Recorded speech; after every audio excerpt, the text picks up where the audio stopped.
Lucas capítulo 6, versos 6 a 11, a Bíblia diz assim: Sucedeu que em outro sábado entrou ele na sinagoga e ensinava. Ora, achava-se ali um homem cuja mão direita estava ressequida. Os escribas e fariseus observavam-no, procurando ver se ele faria uma cura no sábado, a fim de acharem de que o acusar. Mas ele, conhecendo-lhes os pensamentos, disse ao homem da mão ressequida: Levanta-te e vem para o meio. E ele, levantando-se, permaneceu de pé. Então disse Jesus a eles: Que vos parece? É lícito no sábado fazer o bem ou o mal? Salvar a vida ou deixá-la perecer? E fitando todos ao redor, disse ao homem: Estende a mão. E ele assim o fez, e a mão lhe foi restaurada. Mas eles se encheram de furor e discutiam entre si quanto ao que fariam a Jesus. Que Deus abençoe sua palavra. Vamos orar. Concede-nos a graça nesta hora, Senhor, de ouvirmos a tua voz. Traga-nos ao nosso entendimento para que a tua palavra seja clara, tanto ao nosso ouvido quanto ao nosso coração.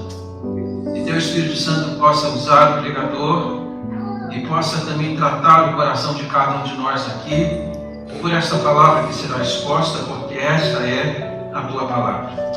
Nós oramos assim confiados no nome santo e bendito de Jesus. Amém. Por favor, tome assento.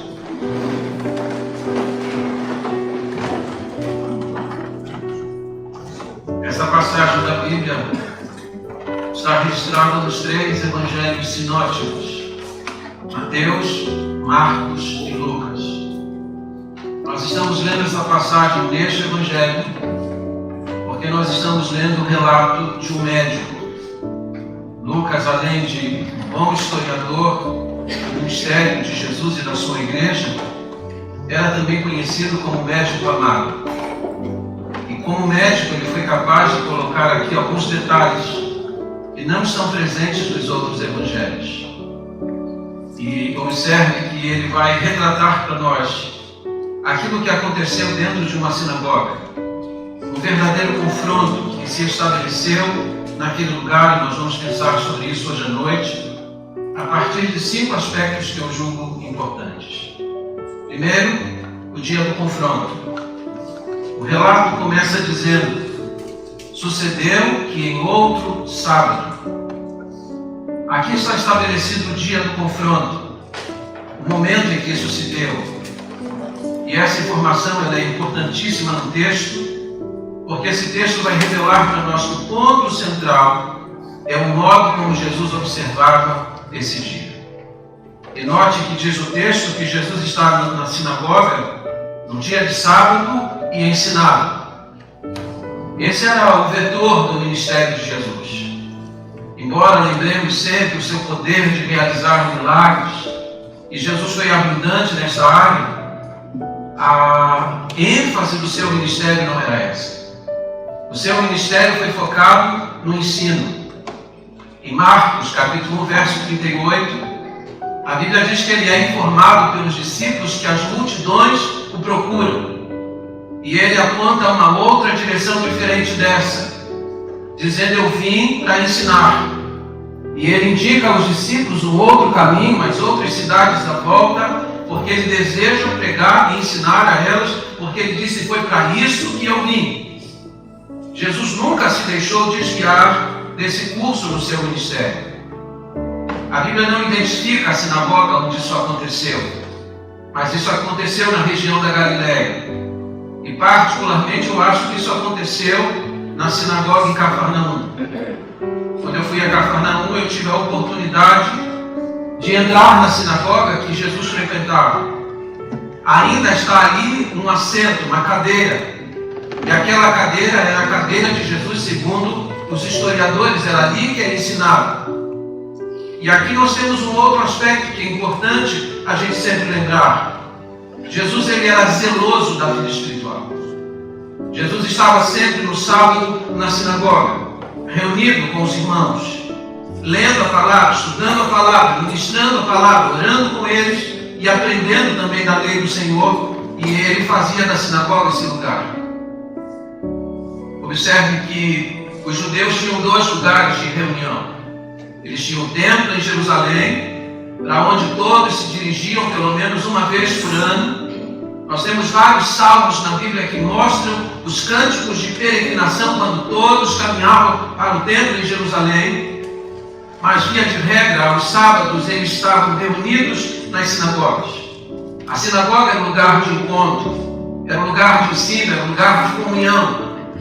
E diz a Bíblia que é para esse lugar que Jesus vai naquele sábado. E a presença de Jesus faz toda a diferença. A presença de Jesus ali implicou na transformação e na mudança de uma vida.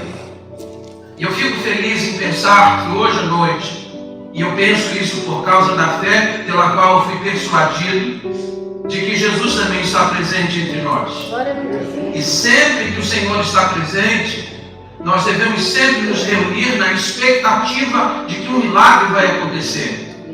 Quando eu me preparo antes de vir para o culto em casa, e eu oro a respeito do culto e da palavra que vai ser ministrada, eu venho para cá sempre na expectativa de que Deus vai realizar entre nós alguma coisa especial nesse dia. E a presença de Jesus naquele lugar fez toda a diferença naquele sábado, porque Ele está presente no meio do seu povo para ensinar e também para realizar coisas extraordinárias ali. Em segundo lugar, nós precisamos olhar aqui para o motivo do confronto. O texto, versículo 7, diz que os escribas e fariseus observavam-no. Observe que Jesus está na sinagoga, Jesus está provavelmente na sua cadeira de ensino, e Jesus está sendo observado atentamente por fariseus e escribas, mostrando para nós que eles não estão ali para aprender. Eles não foram naquele lugar com o objetivo de ouvir a palavra, para que essa palavra pudesse, de alguma forma, chacoalhar e mudar a vida deles. Eles foram ali com um objetivo terrível no coração, porque foram ali como investigadores, como alguém que espia para encontrar algum defeito. Esse texto da Bíblia mostra que a gente pode vir para um lugar certo com a motivação errada. Aqueles homens estão no lugar certo, a sinagoga é um lugar de encontro, é um lugar de culto, é um lugar onde a palavra de Deus é exposta, mas eles estão ali com um objetivo errado. E sabe o que é curioso num texto como este? É que Jesus sonda o coração de cada um de nós quando nós nos propomos a nos reunir. A Bíblia diz que eles estão espiando, observando, e a palavra observar aqui no texto original indica claramente que havia má intenção no coração deles. Eles estão observando para encontrar algo do qual eles pudessem acusar o Senhor Jesus Cristo. Mas diz o versículo 8, que embora eles estivessem observando o Senhor, Jesus conheceu o pensamento do coração de cada um deles. Nenhum de nós está aqui oculto aos olhos do Senhor. Ele sabe o que perpassa a nossa mente e ao nosso coração. Ele sabe qual é a motivação que nos trouxe aqui hoje e sabe exatamente aquilo que estamos pensando nesta hora. Aqueles homens estão pensando o mal de Jesus no coração e Jesus então vai devassá-los naquela hora. Vai trazer à luz o pensamento e a intenção do coração deles. Isso aqui deveria ter sido suficiente para quebrantar o coração desses homens, para revelar para eles a identidade do Senhor Jesus Cristo. Porque vocês sabem perfeitamente que somente Deus é capaz de saber aquilo que trafega na nossa mente e no nosso coração. Quando Jesus revela para eles a intenção do coração deles, deveria ter ficado claro para eles que eles não estão diante apenas de um mestre e um rabi. Eles estão diante do próprio Deus encarnado. Eles estão diante do Filho de Deus que pode salvá-los e transformá-los. Mas a Bíblia diz que o coração deles está fechado, apesar de Jesus ter trazido à luz aquilo que estava presente no íntimo de cada um. Aliás, é preciso dizer a vocês aqui hoje à noite que naquela sinagoga nós vamos encontrar pelo menos dois grupos. Há um grupo que Jesus pode salvar e ajudar. Esse que está sendo representado pela vida deste homem cuja mão direita está mirrada e ressequida. O segundo grupo é o grupo dos fariseus e escribas que estão ali para investigar. A este Jesus não pôde ajudar. E aqui preste atenção, ao homem enfermo Jesus ajudou porque o que estava endurecido nele era a sua mão. Aos fariseus e escribas que estão na sinagoga, Jesus não pôde ajudar porque não é a mão deles, mas o coração deles que estava endurecido. Aquele cujo coração está duro, impermeável, como a palavra poroses no texto original, a esse Jesus não pode de alguma forma ajudar, porque eles estão impenetrados àquilo que ele deseja falar e realizar. Em terceiro lugar, nós precisamos olhar para o alvo desse confronto. Existe um homem que está na sinagoga, provavelmente sentado lá no fundão, querendo passar incólume, que ninguém o perceba. Ele está num lugar talvez mais retirado da sinagoga. Ele não está ali para ser visto. Ele está ali apenas para cultuar com as pessoas. Existem pelo menos 5 informações sobre ele que nós precisamos divisar no texto. A primeira é que ele nascera são. A palavra ressequido que está aqui no texto, no original indica que esse homem não nascera desse modo. Que esse homem nascera são, com as mãos plenas, pronto para o trabalho. Esse homem deve ter sofrido algum tipo de acidente de trabalho, talvez, ou alguma enfermidade no curso da sua vida. O que o texto indica, sobretudo no seu original, é que ele não sofre de uma doença congênita. E isso deveria acrescentar a ele ainda muito mais dores e sofrimento, porque ele um dia foi pleno, um dia ele pôde trabalhar, um dia ele pôde realizar coisas, mas agora está impedido por causa de um problema que surgiu e tornou a sua mão mirrada e ressequida. De acordo com um apócrifo do primeiro século, um apócrifo hebreu, esse apócrifo dizia que esse homem era um pedreiro e que sofreu um acidente, não pôde mais trabalhar. Eu não posso afirmar se isso é verídico, mas o fato que eu posso afirmar é que ele um dia teve as suas duas mãos plenas para o trabalho. A segunda coisa importante sobre ele é que ele está impedido de trabalhar. Essa informação do texto ela é importante para nós, sobretudo quando nós olhamos para os dias em que isso aconteceu. Hoje, se uma pessoa se acidenta, se ela tem um problema que a impede de trabalhar, existe toda uma seguridade social que pode ampará-la, ela pode pleitear ajuda do sistema de governo, sistema de previdência social. Ela vai ter algum tipo de amparo. Nos dias de Jesus isso não existia. Se uma pessoa não podia trabalhar, estava impedida por alguma deficiência severa em seu corpo, a única opção que ela tinha de vida era a mendicância. E provavelmente esse homem estava apelando para algum tipo de mendicância para poder se manter. Ou seja, esse homem não é apenas um homem enfermo, esse homem também é um desvalido, esse homem é um páreo da sociedade. Mas é para ele que Jesus vai se mover. Em terceiro lugar, nós precisamos olhar e ver que este homem ele está presente na sinagoga. Talvez antes de vir para cá você tenha pensado: eu não estou muito com o coração para ir para a igreja, não. Eu estou com o coração muito triste. E eu não estou com espírito hoje para cantar, para louvar. Eu acho que o melhor é eu ficar em casa. Esse homem estava com uma enfermidade. Do ponto de vista da medicina, sem nenhuma esperança. Do ponto de vista médico, ele era uma pessoa desenganada. Não havia cura para uma mão mirrada. Mas mesmo com uma mão mirrada e mesmo com uma enfermidade incurável no corpo, ele encontrou motivos para ir para a casa do Senhor. Você tem sempre motivos para vir para cá. Porque é aqui onde Jesus está e é porque ele está na sinagoga. É porque ele vai para o lugar onde Jesus está que o milagre acontece na vida dele. Sempre que você for tentado a pensar, hoje eu não vou, venha.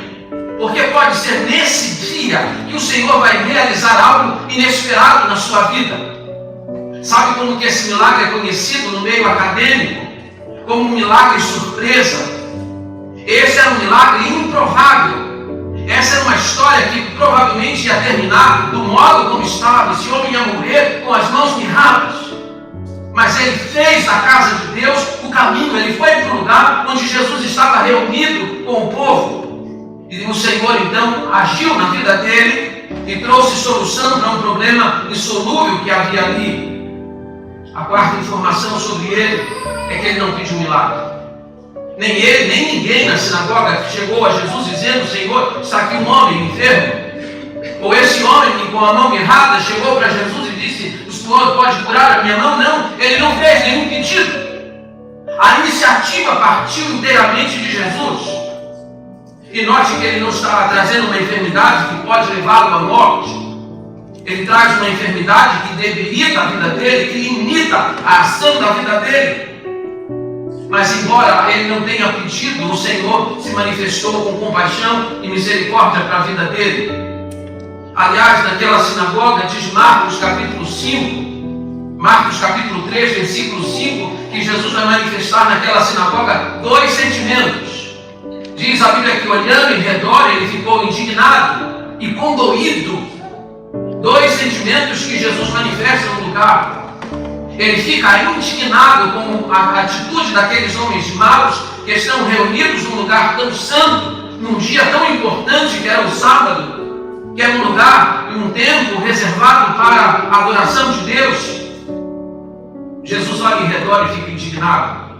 E a palavra indignado no texto original indica um sentimento temporário. Mas quando diz que ele olha, ele fica indignado, também diz que ele fica condoído. E condoído no texto dá o sentido de um sentimento contínuo. Ele é aquele que se condói da dor. Ele é aquele que se condói, inclusive, daquele que é pecador. E ele deve ter se condoído também daqueles homens maus. Jesus está ali. Ele não pede, mas Jesus sabe da dor que ele traz, sabe dos complexos que ele carrega, sabe do sofrimento que ele está vivendo na sua vida, decide interferir na vida dele. E aqui está um ponto importante para nós. Se o Senhor não tomar a decisão, se o Senhor não decidir interferir na nossa história, não existe nenhuma esperança para nós. Aqueles que estão aqui testemunham de alguma coisa boa que Jesus fez em sua vida, fez porque a iniciativa partiu inteiramente dele. A Bíblia diz que nós o amamos porque ele nos amou primeiro. A iniciativa sempre é dele. Muito antes de pensarmos algo, ele já pensou a nosso respeito. E em quinto lugar, ele foi visto por Jesus. Eu presumo, eu não posso afirmar, é conjectura de pregador. Como ele trazia uma debilidade no seu corpo e talvez estivesse sofrendo com uma baixa autoestima, eu imagino que ele tenha sentado num lugar assim bem reservado, talvez lá no fundo, como muita gente aqui prefere, sempre nos últimos lugares do templo, talvez ele tenha se colocado lá. Ele não foi lá para ser visto, mas ele não foi lá para ser visto, mas foi visto, porque Jesus o percebeu. Eu não posso presumir quantas pessoas estavam reunidas na sinagoga. E pode ser que tivesse mais gente enferma na sinagoga, talvez com problemas até mais graves do que o dele. Mas o fato é que Jesus o percebeu. E que coisa boa é a gente pensar que no meio de muitas pessoas, Jesus nos enxerga. Muitos pregadores hoje veem a multidão. Um pregador famoso que nós temos na mídia hoje, ele diz: eu gosto de multidão, eu não gosto de gente, eu não gosto de pessoas. Ele disse: eu entro no palco, prego e saio, porque eu não quero contato com pessoas, mas eu gosto de ver a multidão. Jesus era diferente disso. Ele não olha para a multidão, ele olha para cada pessoa. E eu posso garantir a vocês, com uma maior clareza do meu coração, que cada pessoa aqui nesta hora está sendo objeto de um olhar, de uma sondagem particular. E veja que coisa extraordinária. As estatísticas falam entre 7,4 a 8 bilhões de pessoas no mundo, neste momento, vivas. E Jesus conhece cada uma delas e sonda o pensamento de cada uma delas. O olhar de Jesus. Eu sei que muitas vezes nós somos tentados porque a sociedade impõe isso para nós. Será que Deus sabe que eu existo? Será que Deus realmente se importa comigo? Esse texto é uma prova contundente disso. Sabe por que Jesus interferiu na vida dele? Porque ele era o menos provável naquela reunião. Talvez tivesse gente com melhores qualidades para ser objeto de cuidado. Qual é o nome desse homem? Nós não sabemos, era um anônimo. Qual era a profissão dele? Ele era um palha, ele era um mendigo, talvez. O que tinha sido reservado para a vida dele? Nada. Mas é para ele que Jesus olha. Isso significa que se Jesus olhou para ele, interessou-se por ele, ele também se interessa por você. Isso é extraordinário. Isso é maravilhoso. Mas há um quarto ponto no sermão de hoje à noite, que é o ápice do confronto. Note que Jesus naquela sinagoga, quando percebe aquele homem, vai fazer um chamado para ele. Levanta-te e vem para o meio. A gente pensa, quando muitas vezes lê a Bíblia, que as expressões que estão lá, as frases que estão lá, as palavras que estão lá, são puro casuísmo. O escritor colocou lá. Mas eu costumo afirmar aqui nessa tribuna que na Bíblia não existe casuísmo. Não sei se você tem caneta e papel, mas se você puder, anote, se você puder, marque, separe cada palavra, porque cada uma delas estão aqui com um propósito. Quando diz a Bíblia que Jesus manda ele se levantar e vir para o centro, Jesus está trazendo à tona uma realidade muito importante para nós. O que os fariseus e os escribas colocavam no centro? No centro eles colocavam sua tradição. E note que muitas vezes Jesus foi acusado por eles de violar a lei do sábado, a lei cerimonial do sábado, quando na verdade Jesus nunca transgrediu o mandamento. O que Jesus invalidou foi a tradição deles, porque eles acrescentaram ao sábado aquilo que não fazia parte da lei de Deus. Os escribas e os fariseus acrescentaram 39 regras que não estão presentes na lei do Senhor. Eles estão colocando carga sobre a vida das pessoas e fazem dessas regras o centro de tudo. Vocês devem estar lembrados de que em Mateus capítulo 12, versículo 11, Jesus vai combater a tradição deles. E tradição é uma coisa boa. As pessoas que vêm a esse templo sempre se assentam nos mesmos lugares. Você já percebeu? Tem gente que diz assim, o pastor é conservador. Mas vocês também são. Quais são os lugares em que vocês sentam no templo? Sempre nos mesmos lugares. E aí quando chega atrasado no culto, tem alguém sentado no lugar, você fala assim, sentou no meu lugar. Já perceberam isso? Porque nós gostamos de tradição. Hoje eu fui levar pessoas em casa depois do culto da manhã e alguém disse, lá em casa todo domingo tem macarrão. Se não tiver macarrão, não é domingo. Isso é o quê? Uma tradição. Tradição é coisa boa. Mas existem algumas tradições que são nocivas. E Jesus combateu tradições assim. Em Mateus 12, versículo 11, ele disse, vós invalidais a palavra de Deus por causa da vossa tradição. O que estava acontecendo? Os fariseus, quando seus pais já idosos chegavam e diziam, eu preciso de ajuda, eles diziam, eu não posso ajudar, porque os meus bens eu já consagrei ao Senhor, é voto de Corbã. Jesus disse, o que vocês estão fazendo é invalidar a palavra de Deus por uma tradição que vocês criaram. Cuidar dos pais é o que a Bíblia diz. Honrar pai e mãe é o mandamento de Deus e ninguém pode mudar a lei de Deus. Mas o que eles estão fazendo com o sábado? Eles estão mudando o sentido dele, estão acrescentando regras que Deus não impôs. Jesus chama o homem e diz, fica aqui no centro. Enquanto eles colocam regras no centro, eu coloco o homem que carece, o homem que está enfermo, o homem que precisa de misericórdia. Jesus o chama e o coloca ali no centro. E então Jesus vai fazer aquelas perguntas, e aqui ele faz uma pergunta retórica, e você sabe que uma pergunta retórica não carece de resposta. Jesus vai colocar o homem no centro e vai perguntar a todos na sinagoga, É lícito no sábado fazer o bem ou o mal, salvar a vida ou deixar que ela pereça. Diz Marcos capítulo 3, versículo 4, que todos ficaram em silêncio. O que Jesus está trazendo à tona é uma realidade que está presente no coração deles. É lícito, porque no sábado Jesus está fazendo o quê? Ele está fazendo o bem. Aqueles homens estão fazendo no sábado o quê? Eles estão fazendo mal.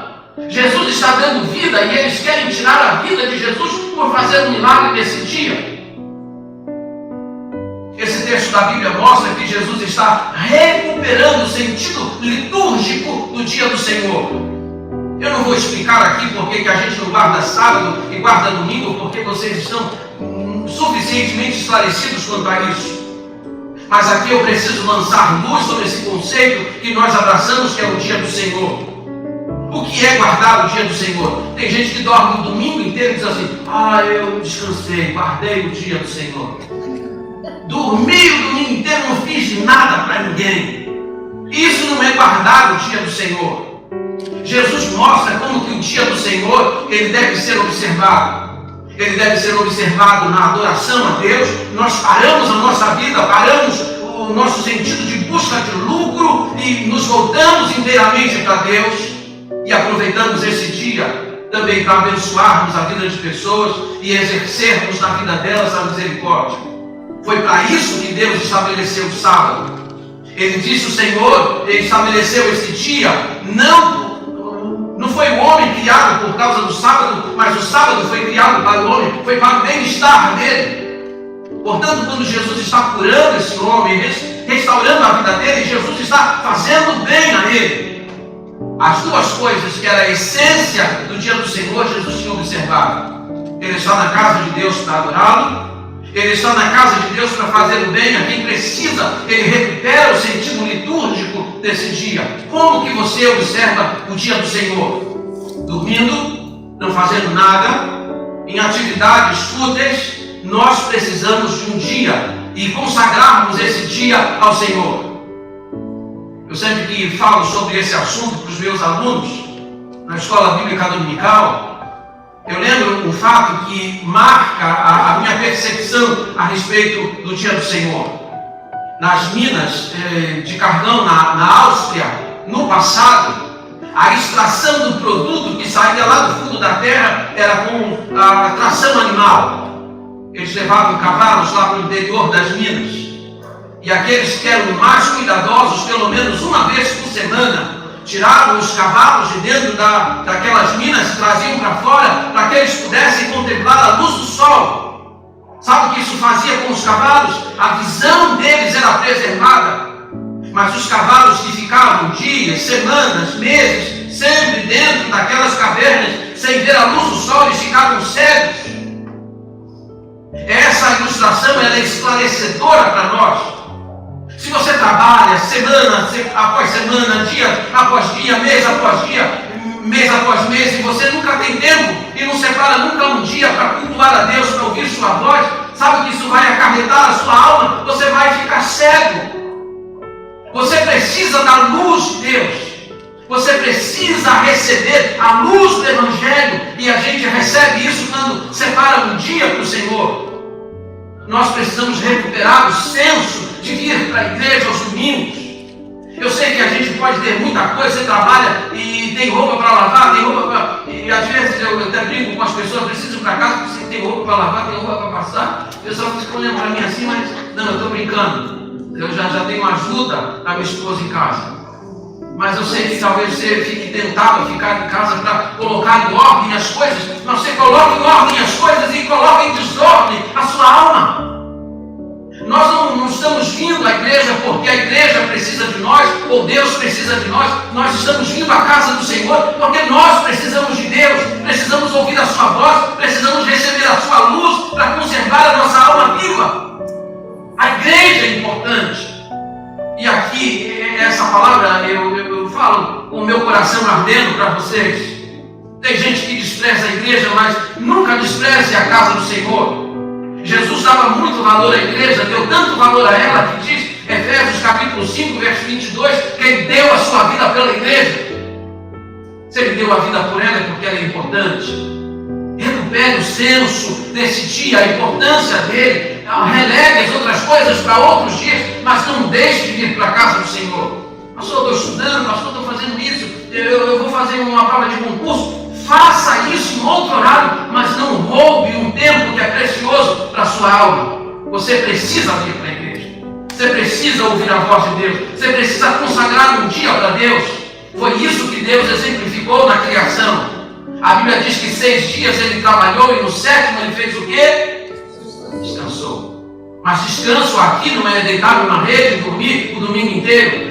Descansar aqui é descansar dos seus afazeres e seus labores profissionais e acadêmicos. E aí nesse dia, enquanto você separa e descansa dessas coisas, você se consagra para Deus e se coloca à disposição dele para abençoar a vida de quem precisa. É isso efetivamente que Jesus está fazendo na sinagoga. E é esse o ápice do confronto que se estabelece ali, porque ele está sendo censurado no dia de sábado de fazer o bem a alguém.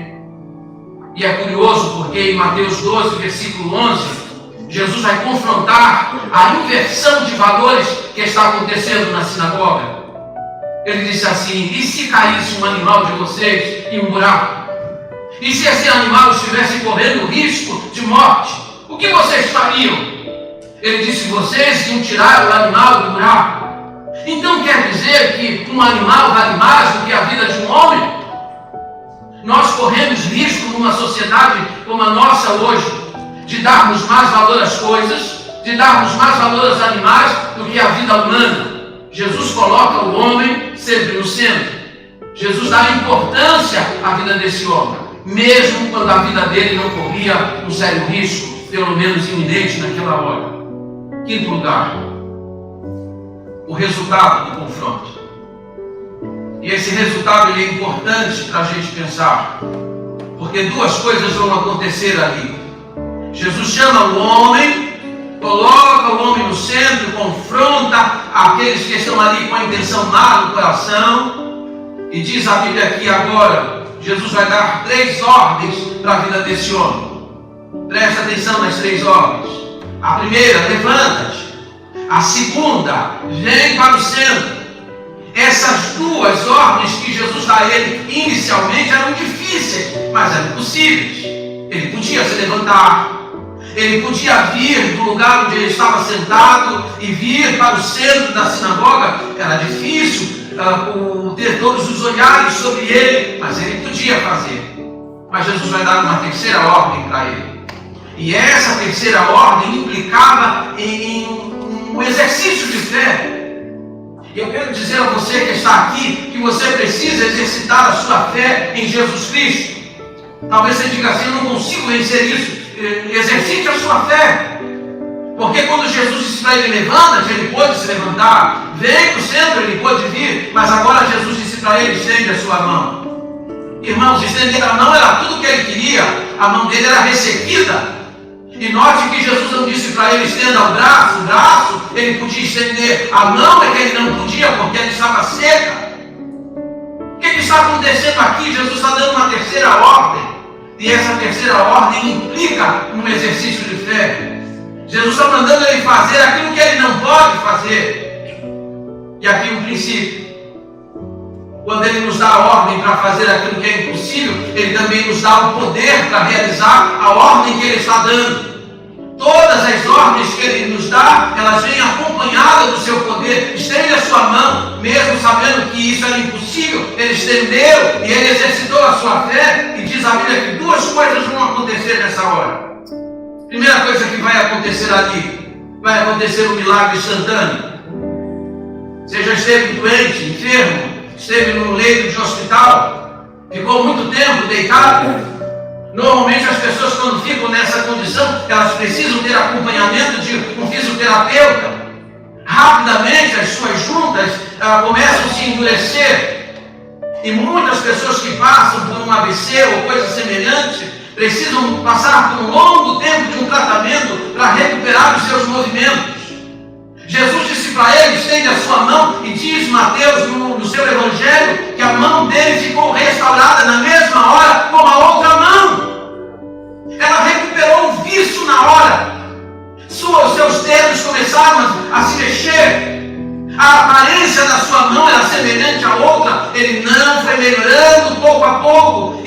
aconteceu num instante. Sabe quanto tempo o Senhor precisa para mudar a sua vida?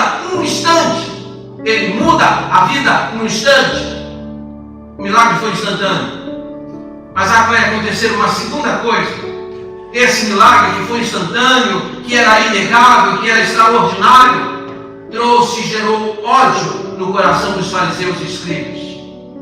Quando eles viram aquele milagre, em vez de se alegrarem com aquilo que o Senhor estava fazendo na vida daquele homem, em vez de se alegrarem com o milagre, a Bíblia diz que eles ficaram cheios de furor, ficaram com ódio no coração. E diz o Evangelho que eles começam a discutir entre si o que eles vão fazer com Jesus.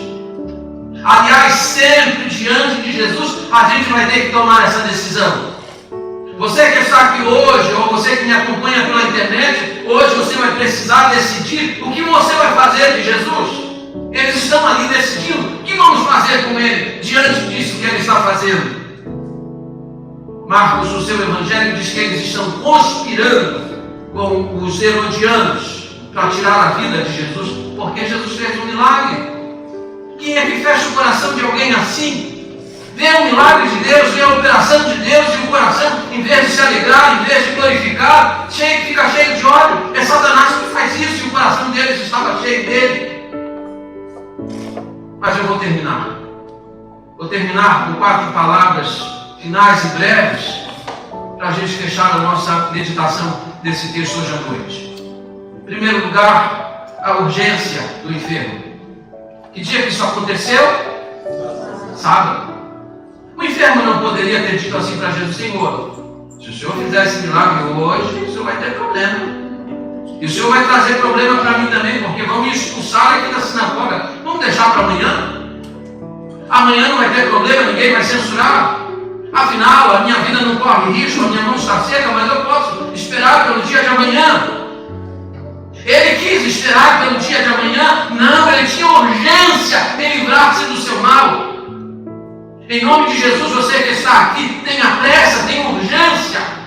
Manifeste a urgência deste homem e se apresente para que Jesus faça o que ele precisa fazer hoje, agora, aqui, neste lugar. O milagre de Jesus na sua vida não pode ser de maneira alguma adiado. Ele manifesta urgência. Segundo lugar, a coragem do enfermo.